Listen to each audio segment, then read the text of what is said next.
as hard as you pursue them, some of them aren't going to go anywhere, or you're going to have to find another avenue.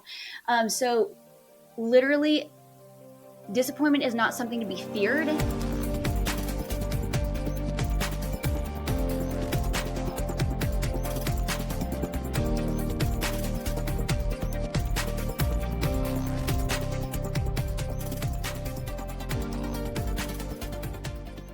One of the most common questions I get asked is, how is SpaceX so successful? How are they so far ahead of everyone else, basically, in the space industry? And hard work definitely has something to do with it. But I would actually say, in my opinion, a bigger part is how they approach problems and always have a new way of looking at things that have been plaguing the industry for years and come up with very creative solutions. And so I know last week's episode was focused on creativity, but I really think this idea of thinking creatively is such an important topic that I actually wanted to devote 2 episodes in a row to this really critical element of having high performing teams. My guest this week is Kassi Kinkaid. Kassi is a leading expert in creative leadership. She is a speaker, trainer, and author committed to helping people leverage their creativity to lead with greater impact and innovation. Her journey from building a grassroots literacy project to inspiring professionals across industries fuels her mission to equip leaders and teams with practical creativity frameworks that spark innovation, increase engagement, and drive meaningful change. In this week's episode, we really dive into her 5-part framework and give leaders practical steps that you can take to improve the creativity of your teams. I really think her framework really matches with the things I've seen in successful organizations, because the thing that makes it different is it's much less output focused and more focused on creating a continuous process and cultivating a mindset of creativity. Before we get into the discussion, if this is your first time listening to the show, I do have to remind you to make sure you subscribe so that you never miss a future episode. And if you happen to be someone who is responsible for developing leaders in your organization, I would love for you to reach out to me, Matt at bettereverydaystudios.com, to see if there are things that we can work together on to make the leaders in your organization better. With that, let's get into the discussion with Kassi Kinkaid. Kassi, welcome to the Leadership Launchpad. How are you doing today? Hi, Matt. I am wonderful. Thank you so much for having me out. I'm excited about our conversation today. I am too, and thank you so much for doing this on relatively short notice. Actually, for the listeners, it's funny. If you follow the feed, then last week we had a discussion on creativity, and that had been one that I'd planned for a couple weeks, and it was a good friend of mine. And then it just so happened that immediately after I recorded that episode, we had kind of like an intro call together where we were just getting to know each other. And as we were talking about it, I find out about your book and all this creativity. I couldn't pass up an opportunity to just do a double header about creativity on the feed. So thank you for your flexibility and being able to jump in so quickly. Oh, my pleasure. Happy to do it. Yeah. So I'll start this off kind of similarly to the way I started off the previous conversation, because I do think generally, like all words, everybody has their own idea of what a word means. I think creativity, very often, people tend to think about it from more of a, artistic realm or something like that. When you think about creativity, what comes to mind? What do you mean when you say creativity? Absolutely. And you're so right. Creativity is one of those kind of abstract words. What I define creativity as is simply seeing the same picture with a different perspective. It's not about changing the situations or necessarily even creating something brand new. It's really a lens that we can put over the situation, the project, whatever it is, and see it in just a different way. That makes sense, because I think since we've gotten to know one another, I've been, looking at some of the things that you've spoken about and that you've written. And if I'm remembering correctly, I think you referred to creativity as more of like a process or a Mhm. practice. Is that right? That's right. So creativity, and we'll get into this, I'm sure, later on in the conversation, Yeah. but it's really a cycle and one that really never ends. We don't just have one creative project, one creative thought, and then we're just done for the rest of our lives. We're constantly in this kind of like creativity flow, if you will. And I've discovered from Yeah. my own experience and journey different steps of that cycle. And we can get into that a little bit later. But you're absolutely right. It's one big cycle, and one sometimes you're having those same cycles in between like a lot of other ones going on in your life. Yeah, that makes sense. It's interesting the things that are connected in my brain right now. I actually just finished reading a book called I think The NVIDIA Way, which is about NVIDIA, obviously, which is a company that, certainly 5 years ago and maybe even today, a lot of people haven't heard of, but they're the most valuable company in the world because they're making these microprocessors, the chips that AI is basically built on top of right now. Um, And one of the things that I read in that book was how they don't really necessarily set traditional goals. There's not like a you set a goal and then you go after it, and then you set a new goal and you go after it. They talk about it much more of as a continuous process of you're always looking for the new information, looking for the new angle to try to adjust to the world. And so that's one of the reasons why I wanted to focus on creativity so much for 2 weeks on the show, is because as I'm learning more about these companies, so I was at SpaceX or learning more about NVIDIA, is that this idea of just constantly looking for new angles, as you put it, is core to a lot of their successes. And so I wasn't necessarily planning on diving into this right away, but since you mentioned it, the 5 steps of that process, how do you define that creative process? yeah, absolutely. So it all starts with, it sounds so basic, but just dumping ideas and lots of ideas. So the brainstorm, right? It all begins with an idea. TEDx. What is your world-changing idea? That one idea. And so most of the time, you just need to have a lot of ideas before one actually becomes like, okay, seems like you're gonna land on it.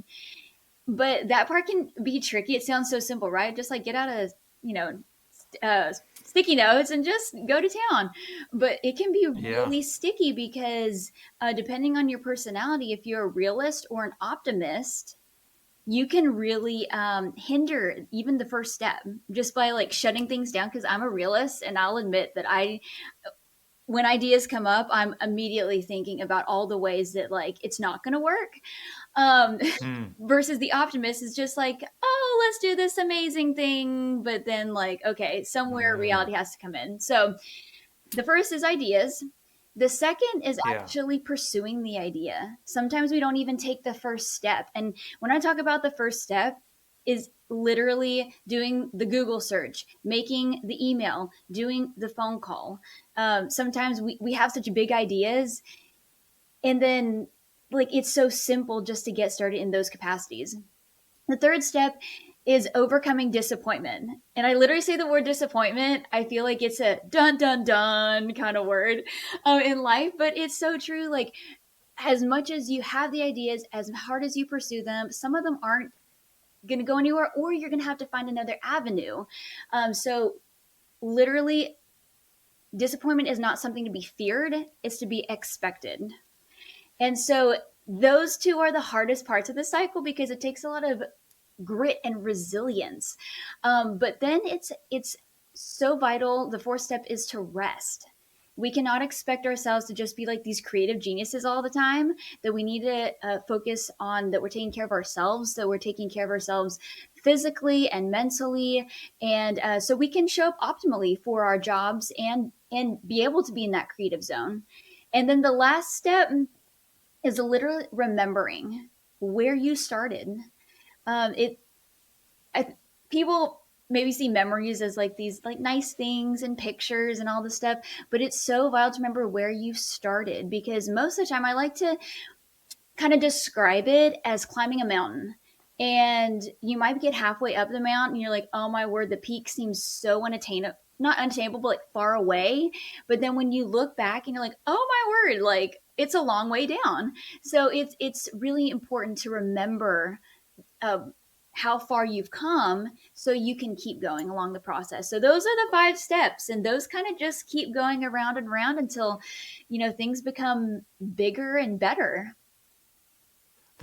I love these 5 steps. A couple things, I kind of want to go through each one of them one at a time, but a couple things or one big thing that stood out to me, Mhm. kind of to your point again of it's a process, is that there isn't necessarily a clear point of outcome Mhm. in those 5 steps. Very often, when you're talking about any kind of process, there's some thing that you're always aiming for that Yes. denotes kind of like the end of the process, or some kind of outcome is expected from the process. And in yours, I don't necessarily see that, and I think exactly because it's meant to be just a continuous cycle. Am I reading that right? Oh, absolutely. So, and I love that even in the beginning, you mentioned NVIDIA and they don't have like set goals and outcomes because that is what creativity is. Sometimes you really don't want set goals and outcomes because sometimes Yeah. the creativity grows so big that it surpasses even like your wildest goals. So you really don't even want to set some in the first place. You're reminding me of a quote that I've been meaning to, I don't know, copyright for like a decade that I came up with back when I was first starting out in triathlon. And I don't know where this phrase came from, but I've repeated it a lot since then. It's, you can't imagine what you can do until you do more than you can imagine. Mhm. And I think that's really the heart of what you're saying is sometimes it's like the old Henry Ford quote where he said, if I had asked people what they wanted, they would have said a faster horse. Where I there is love just, that. you, yeah, it just expands and expands. Going through a few of these ideas really quickly. This first one of dumping ideas. You mentioned how for some people that's the hardest part, Mhm. and you mentioned a couple different like kind of personality traits. Are there any practical ways you have seen this, or like real life situations where you've seen this really impede people and make it difficult to just get ideas out there? Because on its face, it seems like that should be the easiest step, Yeah. but I can imagine it's sometimes the hardest.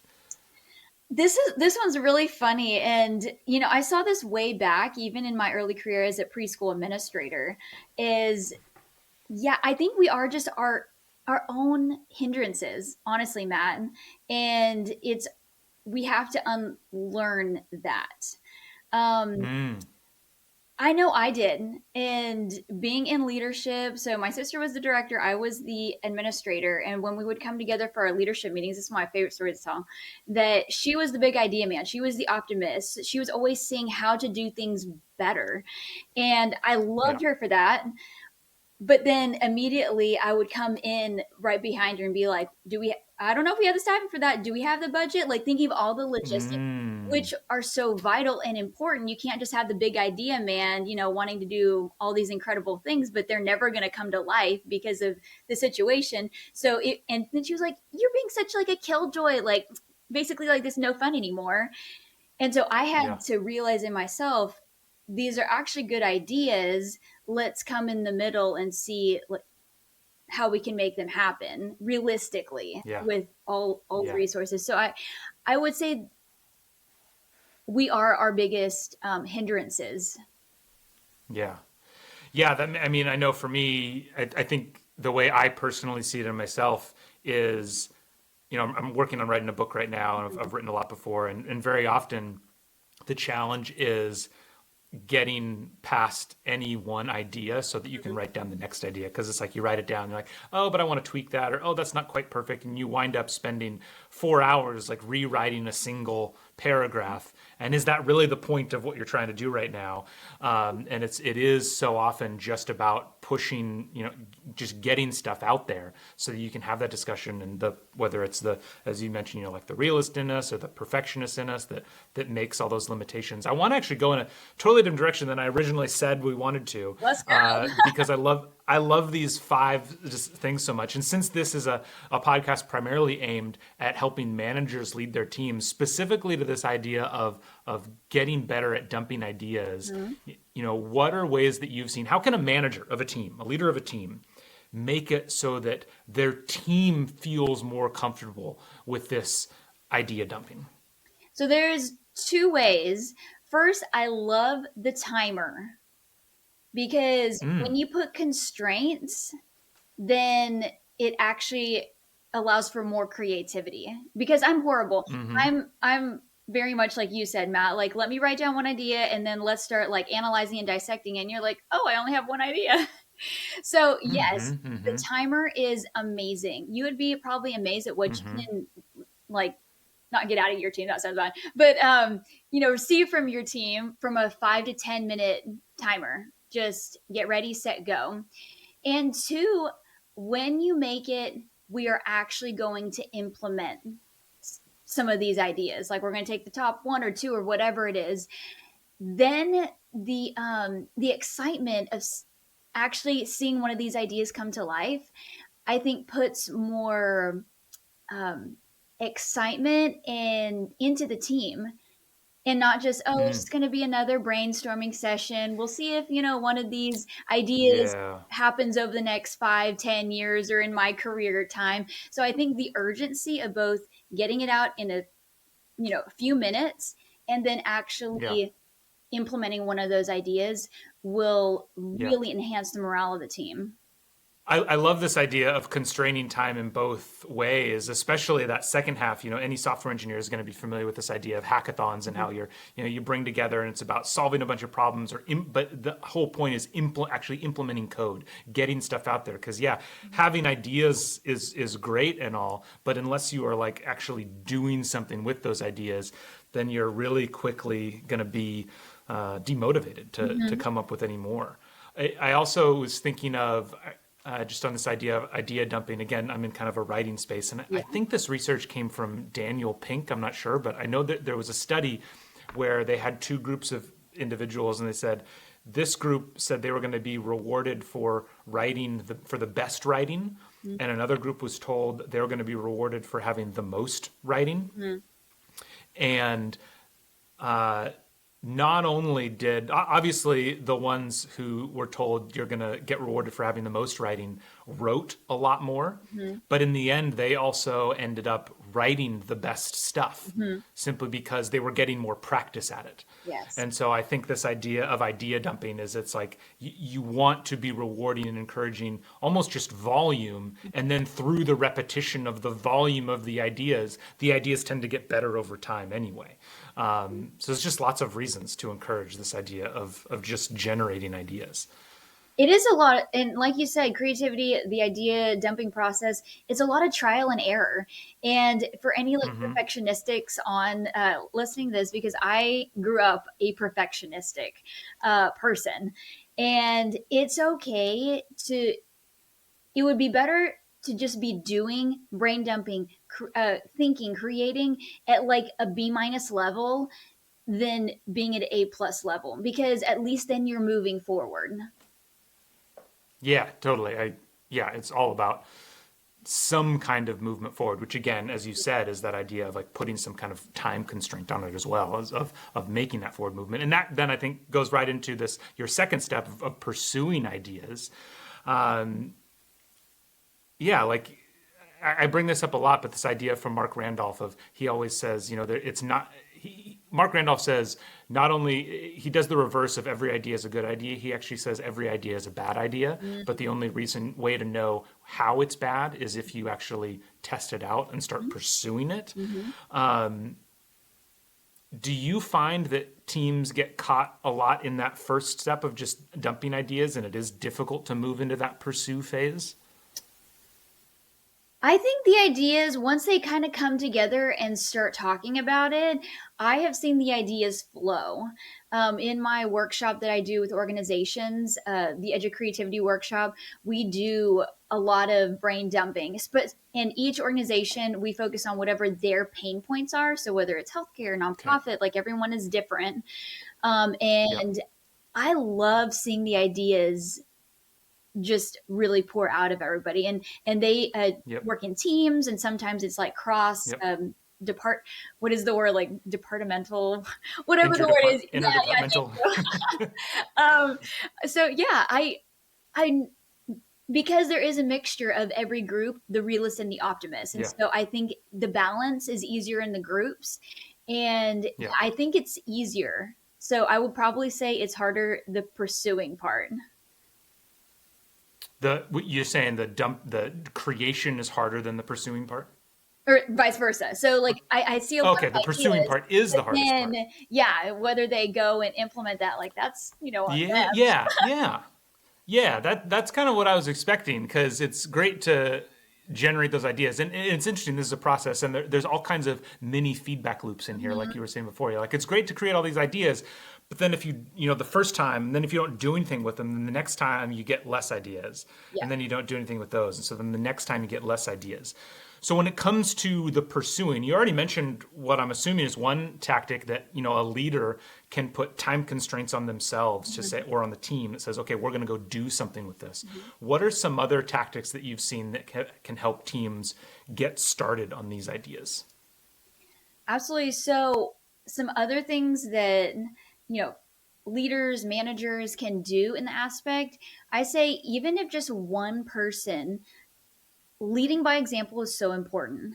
That if you're a Mm, team leader, that your team seeing you step out in be mm-hmm, that creative and lead that. So mm-hmm, you as a leader being creative, that will boost the whole morale of your team, but also asking your team how to be creative and not just being like, oh, this is an open, environment. Feel free mm, to come to us with any suggestions.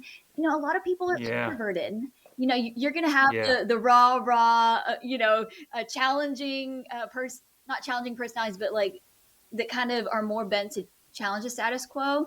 But people are introverted. And so asking, hey, Courtney, are there any, I loved your opinion on this. Can you, because yeah, people have a lot of ideas that they're not necessarily, maybe not even, they might feel comfortable, but a lot of people, if you ask them, you will get a better response because people will yeah, answer you. So I would say those two yeah, things: lead, be the first one to step out, and whatever the project or whatever, lead it, be that creative leader, and then to ask point blank for people's yeah, ideas.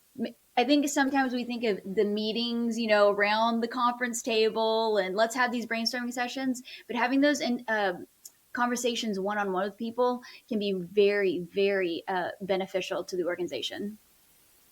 I'm sure, especially on this idea of actually pursuing the ideas, that Mhm. questioning is really important because I think one of the biggest struggles that you have to overcome as a leader, especially a new leader, is this idea that you're supposed to have the answers. So, maybe you sit down with your team and you do this brainstorm, Mhm. and then there's all these ideas, and like you're supposed to be the one who knows what to do with all of these ideas or how to take action on any of these ideas.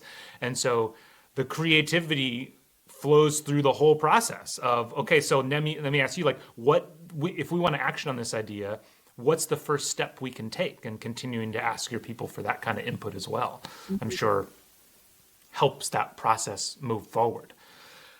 So then the third step, overcoming disappointment. I don't know, for me, I would say I've had some managers who probably reinforced the disappointment in many Oh, ways that's so of like it's that idea of like, oh, why didn't that didn't turn out very well, did it? Oh my gosh, you're going to get dinged on your next performance report because that idea didn't really work out. That's obviously not what we want. What does it look like to be a good manager to help people get over a disappointment?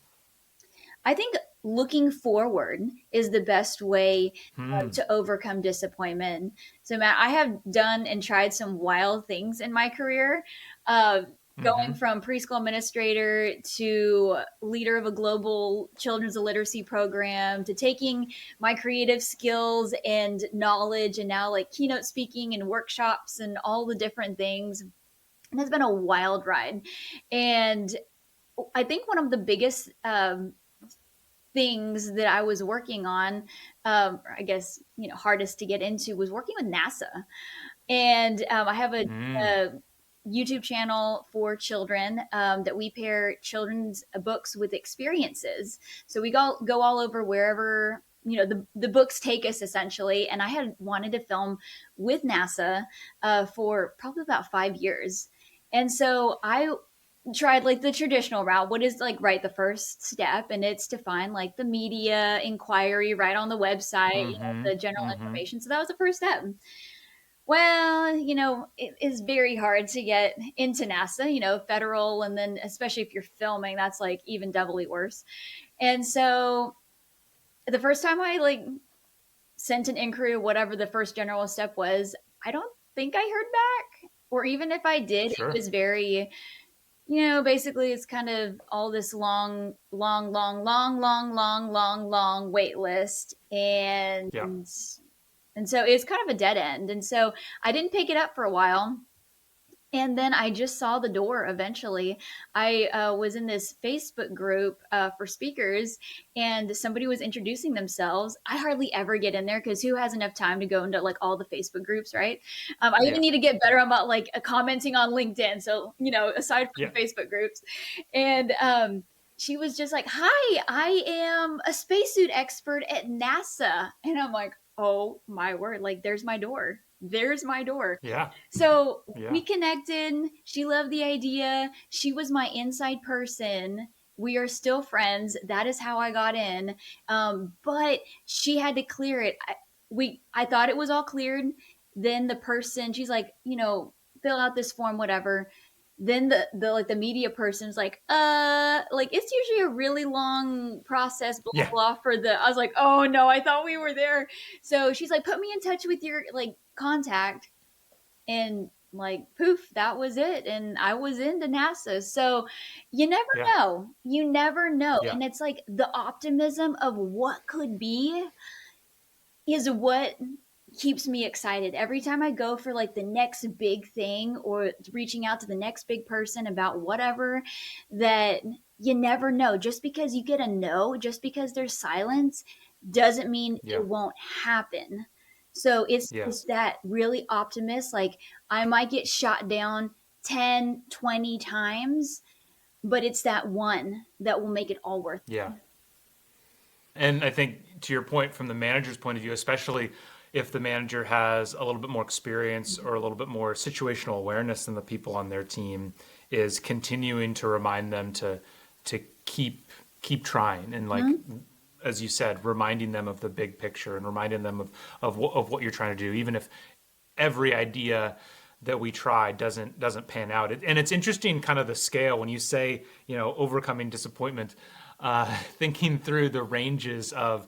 I just recently read a book on Intel, actually, and kind of they talk about like the OKR process, and the formal objective and key results process says that you should only achieve like between 50 and 70% of your objectives. Like if you're setting big enough goals, Mhm. like you should only meet like half of them. And so there's a lot of disappointment happening in that. But then I'm also imagining kind of like the sales world as well, and any Yeah. account executives or stuff, or sales development representatives. They have like a 98% failure rate when they're trying to, get into a new organization or something like that. It's all about repeatability. And so, there's a whole range there of what disappointment means. But as a manager, but moving forward always means some disappointment. You're never going to achieve it all. And that the manager, I love how you put that it really is the manager's place to kind of provide that bigger picture, that encouragement, and make sure people stay motivated to keep trying. Absolutely. And I love that you talk about the sales teams and everything, because that's kind of what I think about is like somebody, making a bunch of phone cold calls and getting like 1 out of 100 or 1 out of 200, but it's worth it. And then Yeah. once you get that, like you're making every call hoping for that. And once you get it, it's like the boost, right? For like the next 200. So I love that you bring Yeah. that up, because it really is, you need a very small percentage to keep that fire Yeah. going. Yeah. I always think, I'm not a big baseball fan, but I remember years ago, I would think a lot about how, in baseball, people get into the Hall of Fame for succeeding 30% of the time. Yeah. right? Like if you can hit the ball 30% of the time, then you're on your way to the Hall of Fame. And so it's like, okay, like for the rest of us, like let's give ourselves a little bit of slack and keep moving forward. The last two steps, the rest and remembering where you came from. Mhm. What I don't know, like make that a little bit more. I'm trying to think of it. We're trying to make this a little bit more practical. What does that mean day to day, especially like from the manager's perspective, and encouraging their employees? Mhm. So yeah, it is. Those two steps are seem a little bit random, right? Because it's like this isn't Mm-hmm. a wellness talk. But yeah, rest for the employees. I think one of the biggest things is encouraging, not necessarily encouraging people to take time off, but being excited for them when they Mm-hmm. take time off. And Mm-hmm. I had a boss like that in my, career, and she was so understanding and actually really excited for people to, whether their kid was graduating or like have an amazing time. Like don't think about work. That is incredible, right? Instead of when are you going to be Mm-hmm. back? Like I can't believe you're taking so much time off. We really need you here on the team. And two, really having those morale, whether it's the get-togethers, um, creating that space in the work environment, and it can Mm-hmm. be little things um, like relaxing music in the break room or like the air diffusers. Mm-hmm. You can maybe you're going to take like a rest time, but just kind of like quiet time, from 12 to 12:30 every day. You can kind of take a break and mingle or whatever it is. You can get creative about it. I'm not going to tell you how to get creative, but I think that whole rest piece, it really does trickle down to managers saying, hey, when you're off the clock, you're off the clock. I'm not going to be Yeah. trying to talk to you. And I think that's something I've even trying to learn for myself as being like an entrepreneur and having my own schedule as a founder and everything is like when it comes 5 o'clock, there's a lot of nights to where I work into the nights and the evenings because I just, it's me. And really signing off. And so Yeah. having those boundaries is vital. Like morning Yeah. to evening and creating that Yeah. culture of when you're at work, and when you're not, you're not. Yeah. I mean, Cal Newport is one of my favorite authors. He wrote a book called Deep Work, and he talks a lot about creativity and productivity in the knowledge worker space. And one of the things that I truly believe is if you are really good at if you're good at like really deep work, like if you have a setup where you can like, okay, I'm going to get into flow and I'm just going to crush some work, like most, like certainly for me, most people that I know can really only be engaged like that for 3 or 4 hours in a Mhm. day. Yeah. Like it is incredibly taxing. And to try to do that for like you have to train yourself to be able to be that engaged for longer. And then on the creativity piece, one thing that I've been trying to do in my own life, I listen to podcasts all the time. I'm really trying hard to spend more time outside and walking around, not listening to a podcast, Mm-hmm. where I'm giving my brain a minute to not have new information pumped into it, but to just let it like sift through and process the information that's already there. To kind of give my neurons a little bit of a rest, Mm-hmm. so that they're ready for that next time when I want to be creative. So I definitely appreciate this idea of being restful, of being mindful of the fact that Mm-hmm. you can't just be on all the time, especially in a creative endeavor.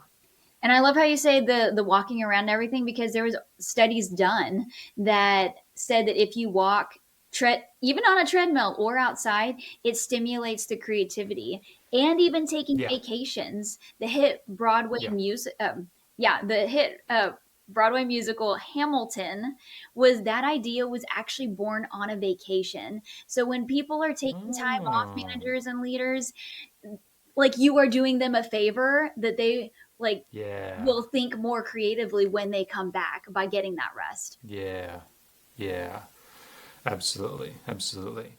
And then this final point of, remembering where you came from, I imagine that's really strongly tied to kind of this idea of thinking into the future and encouraging people. Is that a big part of it, or are there other elements to it as well? Yeah, absolutely. So it's this space to really have gratitude and to really that encouragement space. Sometimes Mm-hmm. we're in like the things we're working on, the projects, whatever it is, they take a while to come to fruition. Sometimes things aren't as easy Mm-hmm. as, you start on Monday, you end by Friday. And Mm-hmm. so it's that piece of moving forward and honestly being proud of everything that we've been able to accomplish and be a part of. I mean, Matt, Mm-hmm. seriously, in my life, I never imagined in like my entire life that I would go from a preschool administrator to working on a passion project that would end up going on to combat illiteracy around the world. And don't even like mention the TED Talk because I'm like, seriously, this time I'm like, I did that. But like that was Yeah. not any of the plan of my life. Like I was happy being an administrator and then things just kind of unfolded and continue to unfold to where I honestly don't know how far and big that they're continuing to unfold, but that's what makes it fun. But so when I look back at, this has only been 6 years that I've been haven't been preschool administrator. I was like, I can't even imagine. So Yeah. yeah, looking back, it's like it's really cool. Like the different ways our lives and our careers can go. So taking that time to kind of be still and just to think back is it just does a world of good and kind of keeps us going into the idea phase. So you kind of go from Yep. the remember phase, and it just kind of starts all over again. Yep. Well, I think that's why, you had kind of made the comment that these last 2 points seem kind of out of the blue or kind of like they don't fit, but I think they fit so perfectly. The rest piece in this idea that you have to give yourself time to kind of recuperate so that you're ready for the next step. But then even the remembering piece, because this is a process that's continuously happening on all kinds of scales, sometimes Mhm. big scales, sometimes just small scales, it is so easy to forget where you came from. That's one of the best attributes and worst Yes. attributes of human beings is how quickly we adapt to the present and just Yes. assume this is the status quo. Mhm. And that's the thing where we can get into these, like hedonistic death cycles or whatever they're called, where we continuously acclimate to this new level and then want more and then want more and then want more. And so we never become satisfied. That's very true in our personal lives. But then from this idea of wanting to create a creative environment, Mhm.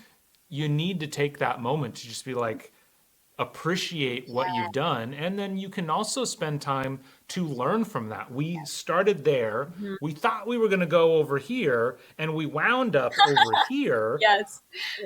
Why did that happen? What can we learn from that process as well? So there's a lot of learnings that can come from looking backwards as well. So it's not just purely a motivational piece. There's a lot of learning about the creative process that I'm sure can happen.